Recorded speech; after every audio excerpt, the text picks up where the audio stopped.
أعوذ بالله من الشيطان اللعين الرجيم بسم الله الرحمن الرحيم اللهم صل على محمد وآل محمد وعجل فرجهم واذكر في الكتاب إبراهيم إنه كان صديقا نبيا۔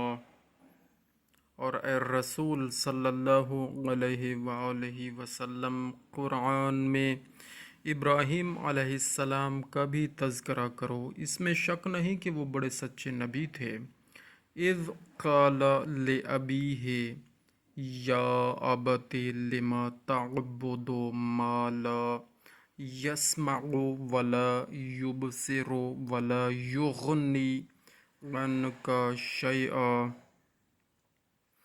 جب انہوں نے اپنے چچا اور منہ بولے باپ سے کہا تھا کہ اے ابا، آپ کیوں ایسی چیز یعنی بت کی پرستش کرتے ہیں جو نہ سن سکتا ہے، نہ دیکھ سکتا ہے، اور نہ کچھ آپ کے کام ہی آ سکتا ہے۔ یا ابت انی قد جاءنی من العلم ما لم یأتک فاتبعنی اہدک صراطا سویا۔ اے میرے ابا، یقیناً میرے پاس وہ علم آ چکا ہے جو آپ کے پاس نہیں آیا، تو آپ میری پیروی کیجیے اور میں آپ کو دین کی سیدھی راہ دکھا دوں گا۔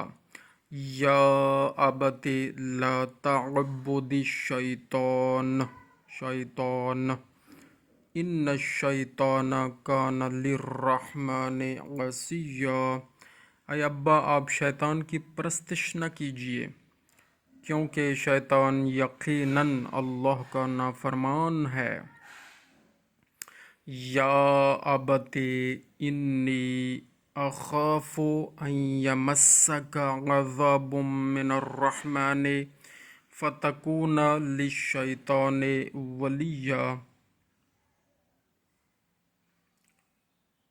اے ابا، میں یقیناً اس سے ڈرتا ہوں کہ مباداً اللہ کی طرف سے آپ پر کوئی عذاب نازل نہ ہو، یعنی مباداً آپ پر کوئی عذاب نازل ہو تو آخر آپ شیطان کے ساتھی بن جائیے۔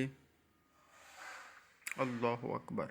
اے ابا، میں یقیناً اس سے ڈرتا ہوں کہ مبادا خدا کی طرف سے آپ پر کوئی عذاب نازل ہو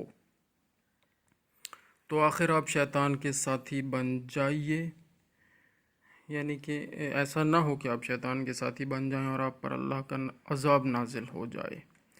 قال اراغب انت عن آلہتی یا ابراہیم لئن لم تنتہ لأرجمنک واہجرنی ملیہ۔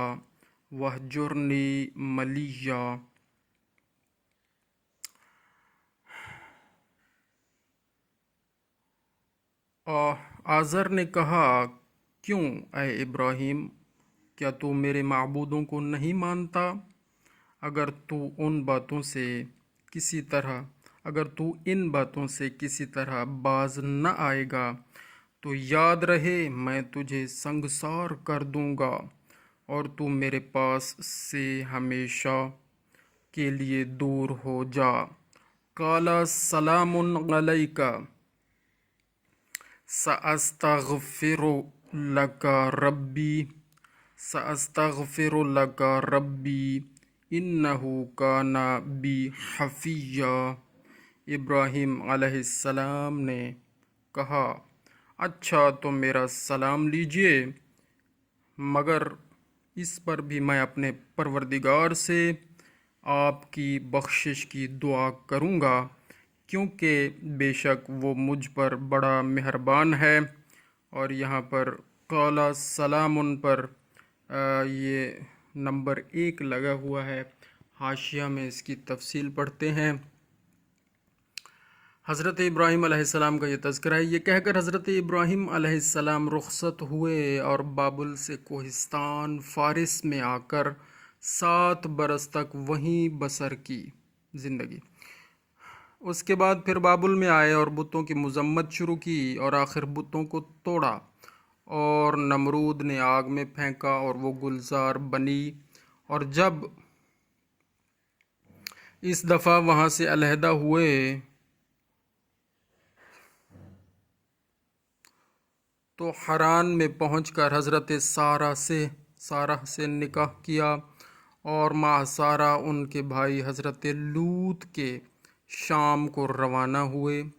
حضرت سارہ کے بھائی تھے حضرت لوط، شام کو روانہ ہوئے۔ اسی اخیر علیحدگی کو اللہ فلما اعتزلہم سے بیان کرتا ہے، اس کی تفصیل سورہ انبیاء میں آئے گی۔ جزاک اللہ خیرہ۔